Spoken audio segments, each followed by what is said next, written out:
యోహాను వ్రాసిన మొదటి పత్రిక 1వ అధ్యాయము.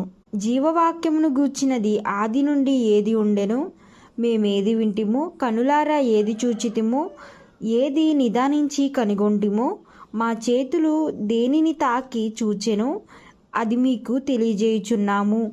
ఆ జీవము ప్రత్యక్షమాయెను, తండ్రి యొద్ద నుండి మనకు ప్రత్యక్షమైన ఆ నిత్య జీవమును మేము చూచి ఆ జీవమును గూర్చి సాక్ష్యమిచ్చుచు దాన్ని మీకు తెలియపరచుచున్నాము. మాతో కూడా మీకును సహవాసము కలుగునట్లు మేము చూచిన దాన్ని వినిన దాన్ని మీకును తెలియజేయుచున్నాము. మన సహవాసమైతే తండ్రితో కూడాను ఆయన కుమారుడైన క్రీస్తుతో కూడాను ఉన్నది. మన సంతోషము పరిపూర్ణమగుటకై మేము ఈ సంగతులు వ్రాయుచున్నాము. మేము ఆయన వలన విని మీకు ప్రకటించు వర్తమానమేమనగా, దేవుడు వెలుగై ఉన్నాడు, ఆయన యందు చీకటి ఎంత మాత్రమూ లేదు.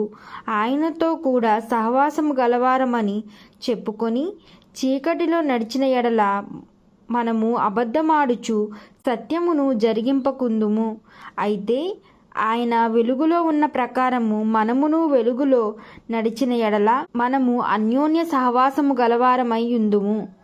అప్పుడు ఆయన కుమారుడైన యేసు రక్తము ప్రతి పాపము నుండి మనలను పవిత్రులుగా చేయును.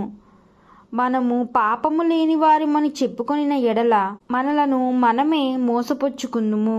మన పాపములను మనము ఒప్పుకొనిన ఎడల ఆయన నమ్మదగినవాడును నీతిమంతుడును గనుక ఆయన మన పాపములను క్షమించి సమస్త దుర్నీతి నుండి మనలను పవిత్రులుగా చేయును.